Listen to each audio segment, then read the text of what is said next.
안녕하세요. 잠탱입니다. 오늘은 경차에 대해서 좀 알아볼 건데요. 사실 저는 중고차로 경차를 그렇게 추천하는 편은 아닙니다. 가능하시면 중형이 좀 부담스럽다면 준중형으로라도 조금 급을 조금 올리시는 걸 추천드리는 편인데요. 왜냐면은 같은 금액에 비해 급이 그래도 좀 높은 차가 주행 안정성이나 뭐 승차감이나 뭐 여러 가지 좀 좋은 게 있기 때문이죠. 중고차 시장에서 경차가 보다 그렇게 싸지 않은 편이기도 합니다. 그게 또 다른 이유이기도 하고요. 하지만 그럼에도 불구하고 본인의 이제 목적이나 계획이 뚜렷하게 있으시다면 뭐 경차만의 또 그런 장점은 확실히 있겠죠. 경차는 일단 취득세가 없고 유지비가 확실히 좀 저렴하죠. 자동차세도 거의 없다시피 할 정도로 굉장히 저렴하고요. 뭐 공영주차장 같은 것도 지금 할인이 되고 있긴 한데, 뭐 사람에 따라 다르겠지만, 가성비는 상대적이니까요. 장거리보다는 시내 주행 위주로 그냥 가까운 거리만 근거리로 그냥 왔다 갔다 이렇게 짧게 짧게 타실 거면 경차가 뭐 나름 꽤 메리트가 있을 수도 있다라고 생각은 합니다. 장거리로는 추천드리지 않습니다. 왜냐면 제가 예전에 모닝을 타고 제가 집이 서울인데 부산을 갔다 온 적이 있었거든요. 피로도가 꽤 심했습니다. 뭐 그렇다고 뭐 죽을 정도는 아니었지만 확실히 부산까지 왔다 갔다 하는 동안 고속에서 좀 운전자가 굉장히 필요합니다. 뭐 어찌됐건 그래서 그럼에도 불구하고 이제 사회 초년생 분들이나 아니면 이렇게 목적이 뚜렷하신 분들한테 경차가 메리트가 있을 수도 있기 때문에 오늘은 기왕 경차를 사실 거라면 가성비 있는 경차를 사셔야겠죠. 같이 한번 찾아보는 시간을 갖도록 하겠습니다. 미리 찾아놨고요. 첫 번째 차량부터 한번 보시죠. 첫 번째 차량은 기아 레이 프레스티지 등급입니다. 연식은 15년식이고요. 10만 킬로 정도 탔습니다. 거의 한 9년 정도 됐는데 10만 킬로니까 거의 1년에 한 1만 킬로 정도 키로수가 많지 않다라고 저는 생각이 됩니다. 가격은 835만 원입니다. 레이의 장점은 전 딱 하나 공간이라고 말씀드리고 싶습니다. 공간이 정말 어마무시합니다. 웬만한 SUV보다 짐이 더 많이 실리는 듯한 느낌이고요. 하지만 이제 고속 장거리 위주를 타시는 분이라면 저는 뭐 다른 경차도 마찬가지지만 특히 레이를 추천드리진 않습니다. 고속으로 갔을 때 좀 불안정한 느낌이 조금 있고, 그리고 이제 경차들이 고속도로에서는 사실 그렇게 연비가 좋은 편도 아니기 때문에 추천드리진 않지만요. 새로운 모델도 있고 연식이 좋은 것도 많은데 뭐 15년식이냐, 처음에 나왔던 거랑 지금 최근 거랑 디자인이나 이런 게 크게 차이가 없습니다. 애초에 레이의 가장 큰 그런 어떤 헤리티지는 이 박스카잖아요. 딱 네모 반듯한 이 기본 틀은 크게 벗어나지 않았기 때문에 최대한 가성비를 좀 뽑아내기 위해 연식이 조금 있는 거를 찾아봤고요. 근데 그럼에도 불구하고 저는 레이를 적극 추천드리긴 힘든 게 가격이 결코 싸지 않습니다.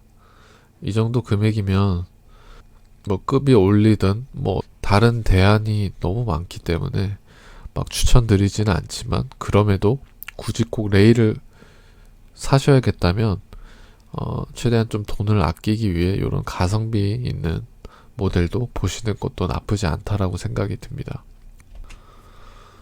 보험 이력 한번 보시겠습니다. 보험 이력 보시면 소유자 변경 횟수 1회고요. 내차 피해 금액은 15만원, 47만원, 190만원, 47만원 이런 식으로 있습니다. 190만원이 이게 비용이 좀 크지 않냐? 제 생각엔 그렇게 크지 않다라고 보여지는데, 단순 교환이라도 하나 있는지 한번 기록부를 한번 볼까요? 보시면 왼쪽 휀다 교환이 하나 있습니다. 누유는 없다라고 되어 있고요. 뭐 그냥 무사고 1인 소유 무사고 차량입니다. 디자인은 뭐 나름 굉장히 귀엽고 여성분들도 좋아하시고 그렇습니다. 실내는 그냥 평범하고요. 공간이 정말 높습니다. 이게 뭐 타보신 분들은 당연히 아시겠지만 내부 공간이 정말 좋고요.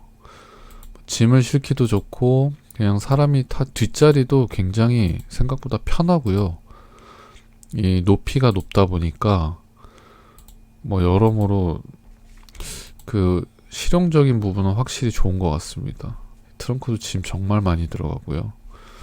이거 뒷좌석 폴딩하면 어마어마하게 많이 들어갑니다. 그래서 뭐 약간 세컨카나 아니면 용도에 딱 맞는 뭐 그 목적이 분명하시다면 이런 것도 분명히 메리트는 있을 수 있다라고 생각이 됩니다. 옵션을 한번 볼까요? 옵션은 그냥 빠르게 보겠습니다. 열선 핸들이 있네요. 그리고 뭐 후방 카메라도 있고요. 오토 에어컨에 뭐 전자식 파킹 브레이크, 헤드업 디스플레이 이런 건 당연히 없겠죠. 크루즈 컨트롤이나. 그래도 스마트 키도 있고 블루투스도 됩니다. 열선 시트가 앞좌석에도 있고 뒷좌석에도 있습니다. 통풍 시트는 없지만 그래도 뭐 경차치고 옵션이 나쁘지 않다라고 생각이 됩니다. 가격은 835만원인데요. 뭐 다른 또 경차 좋은 차량들이 어떤 게 있는지 다음 차량으로 넘어가시죠. 두 번째 차량은 기아 더 뉴 모닝 럭셔리 등급입니다. 16년식에 11만 킬로 탔고요. 가격은 580만원입니다. 한 8년 됐고 한 11만 킬로 탔으니까 마찬가지로 키로수가 그렇게 많지는 않고 앞으로 얼마든지 더 탈 수 있다라는 생각이 드는데요. 보험 이력을 한번 보겠습니다. 보시면 소유자 변경 횟수 1회고요. 내차 피해 금액이 없습니다. 1인 신조, 뼈다구 이상 없는 완전 무사고 차량입니다. 연식이 뭐 8년 됐고 11만 킬로면 아직 제 기준에는 충분히 오래 탈 수 있는 뭐 새 차라고 하면 조금 과장이겠지만 그래도 거의 새 차만큼 오래오래 탈 수 있다라는 생각이 있는데요. 가성비가 좋다라고 생각이 듭니다. 모닝 뭐 많이들 찾으시죠. 저도 이 모닝을 뭐 가끔 탔었는데 나쁘지 않습니다. 굉장히 깔끔하게 잘 타시는 느낌이네요. 이게 경차가 뒷좌석이 좀 좁은데요.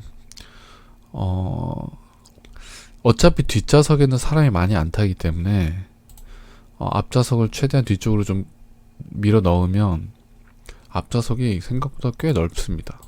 그렇게 좁다는 느낌은 안 듭니다. 근데 뒷자리에 사람이 타면 확실히 좁습니다.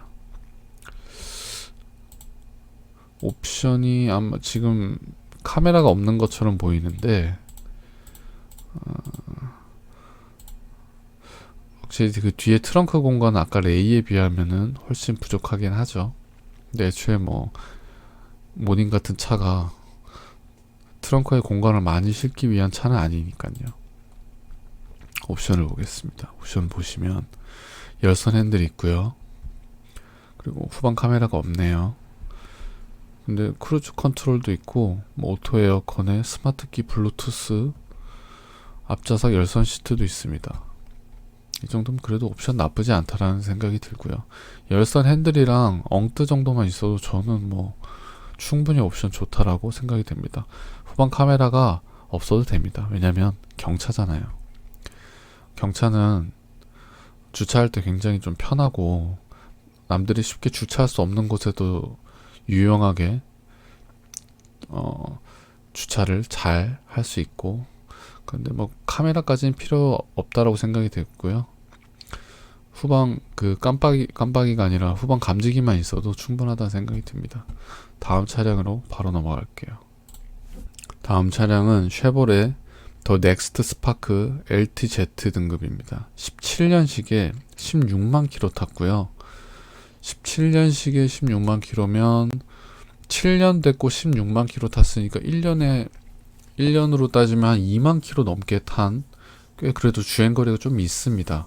가격은 450만 원입니다. 아마 연식이 좀 좋지만 그래도 키로수가 좀 있어가지고 감가를 조금 맞은 것 같은데요.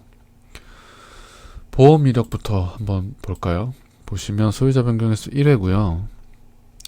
내차 피해 금액이 없습니다. 타차 가해 금액은 조금 있는데 미세한 것들이라 아마 이 차량도 단순 교환도 없으리라고 예상이 되는데 한번 보시죠. 그렇죠. 단순 교환도 없습니다. 외판 뼈다구 이상 없는 1위 신조 차량입니다. 스파크는 모닝하고 뭐 거의 비슷하지만 그쵸. 근데 요 실내 뭐 이런 디자인이나 이런 것도 뭐 특별할 건 없지만 그래도 약간은 조금 뭐 제가 봤을 때는 모닝보다 조금 더 이쁜 느낌이 조금 있긴 한데 거의 차이는 없습니다.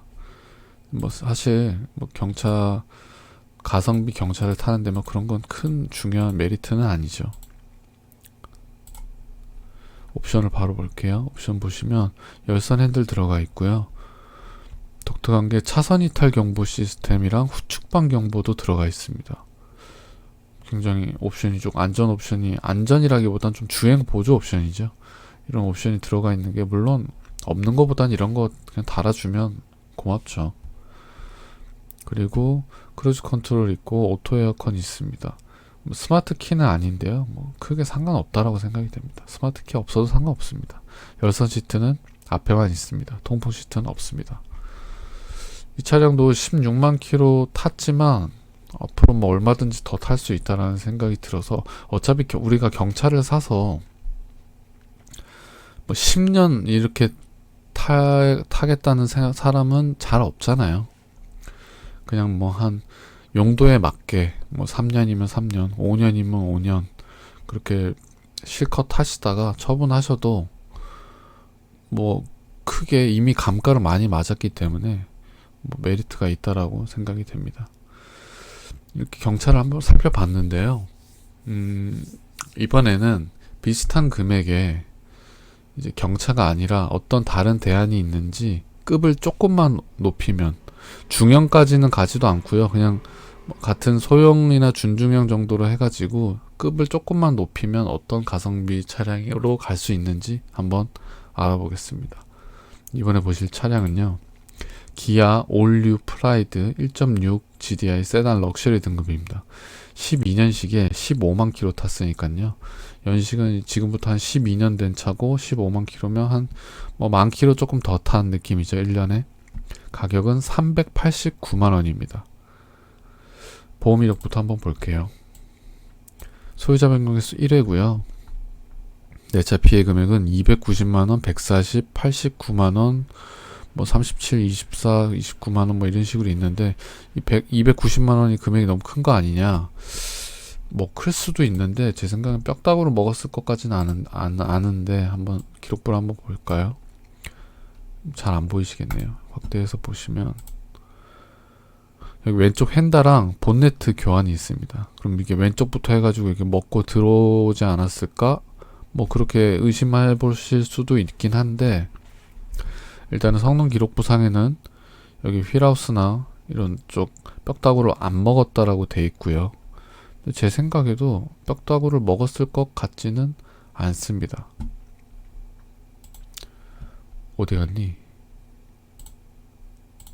여기 있네요. 가격이 389만원이면 굉장히 좀 메리트가 있다라고 보여지는데요. 내가 경차의 그런 혜택, 뭐 주차장 할인이라던가 뭐 그런 시내 주행만 이렇게 짧게 할 거라던가 뭐 그런 골목길에서 주행하실 때 그런 경차의 확실한 장점이 있잖아요. 그런데 이런 소형 세단 정도만 돼도 뭐 골목이나 아니면은 뭐 주차장 좁은 주차자리나 그런 데도 주차하시는데 큰 무리는 없고요. 만약에 장거리를 조금 뛰시는 장거리 좀 위주라고 하시면 저는 경차보다는 가능하면 급을 조금만 올리셔서 요 정도 세단 정도만 되셔도 확실히 뭐 물론 CC가 1600cc고 출력이 다르긴 하겠도 있지만 차가 아무래도 좀 더 안정적이고 작게나마 승차감도 더 좋고 그럴 거라고 생각이 됩니다. 실내는 12년식이면 야, 지금부터 12년이나 됐는데 너무 올드하지 않냐 라고 하실지 모르겠지만 생각보다 그렇게 올드하지 않습니다. 아까 보셨던 그 모닝이나 뭐 그렇게 큰 차이가 없습니다. 그렇죠. 옵션을 한번 바로 보실게요. 옵션도 뭐 크게 다를 것 같지는 않은데 열선 핸들도 없네요. 그리고 후방 카메라는 있고 뭐 오토 에어컨이나 뭐 크루즈 컨트롤 스마트키 블루투스 정도, 앞좌석 열선 시트 정도 있습니다. 옵션은 아까 보셨던 경차들하고 뭐 큰 차이는 없습니다. 어떠실지 모르겠네요. 다음 차량 보시겠습니다. 다음 차량은 마지막 차량인데요. 현대 액센트 디젤 1.6 VGT 프리미어 등급입니다. 12년식에 11만 킬로 탔고요. 가격은 479만 원입니다. 이 차량은 디젤입니다. 혹시 이제 장거리를 위주로 조금 타시려고 하시는 분들이라면, 그리고 그 중에 굉장히 좀 가성비 있게 타시고 싶은 생각이 있으시다면 현대 액센트 디젤은 좋은 선택이 될 거라고 저는 봅니다. 연비가 어마무시합니다. 제가 지금 타고 있는 BMW 520D보다도 연비가 더 좋습니다. 그러면서도 뭐 출력이 그렇게 부족한 것도 아니고요. 고속도로에서 나름 뭐 날아다닐 정도는 아니더라도 나쁘지 않다라고 생각이 됩니다. 보험 이력부터 한번 볼게요. 보시면 소유자 변경 횟수 1회고요. 내차 피해 금액은 110만원, 120만원, 98만원. 내차 피해 금액은 뭐 요정도 되는 것 같고요. 그런데 보시면 2023년 6월부터 최근까지 2024년 1월까지 자차를 안 들고 타셨네요. 근데 이럴 수 있다라고 생각이 되는 게, 왜냐면 이제 이 차를 굉장히 오랫동안 타셨는데 이제 차가가 그렇게 높지 않으니까 굳이 연식도 오래됐고 자차 보험을 빼고 타실 수 있다라고 생각이 듭니다. 뼈다구가 아니라 외판이라도 교환이 있는지 한번 보겠습니다. 보시면 오른쪽 휀다 교환이 있고요. 오른쪽 문, 왼쪽 문 판금이 들어가 있습니다. 이 정도면 타시는데 전혀 문제가 없다라고 생각이 듭니다. 가격이 479만 원이니까요. 디자인은 뭐 아까 보셨던 프라이드랑 그렇게 큰 차이가 있다라고 보여지진 않고요. 보시면 그래도 나름 이렇게 덥게도 덥고 뭐 이렇게 차를 좀 아끼면서 타신 느낌이 좀 들긴 합니다. 이 후방 카메라랑 내비게이션도 싸제로 이렇게 달아 놓으신 것 같네요. 어떠신가요? 뒷자리에 사람을 태울 일이 잘 없다면 앞좌석 시트를 뒤로 좀 붙이시면 앞좌석 공간도 굉장히 넓다라고 생각을 합니다. 옵션을 볼까요? 열선 핸들은 없고요. 후방 카메라나 이거 후방 카메라는 있고 오토 에어컨도 없고 크루즈 컨트롤도 안 되고 스마트 키도 없고 뭐 통풍 시트도 없고 열선 시트는 있네요. 이 정도면 옵션이 좋다라고 하긴 힘들지만 상관없습니다. 이 정도면 가성비니까요.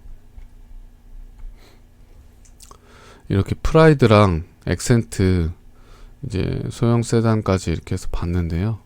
물론 뭐 이런 레이나 모닝이나 이런 스파크 같은 경차를 가성비 있게 목적에 맞게 잘 구매하셔서 잘 타시는 것도 나쁘지 않지만, 비슷한 금액에 혹은 조금 더 저렴한 금액에 이런 소형 세단으로 가시는 것도 저는 나쁘지 않다라고 생각이 됩니다.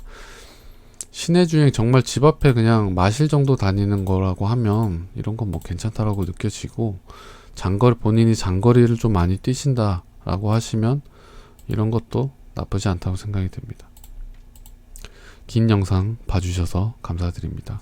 다음에 또 다른 영상으로 찾아뵐게요. 고맙습니다. 안녕.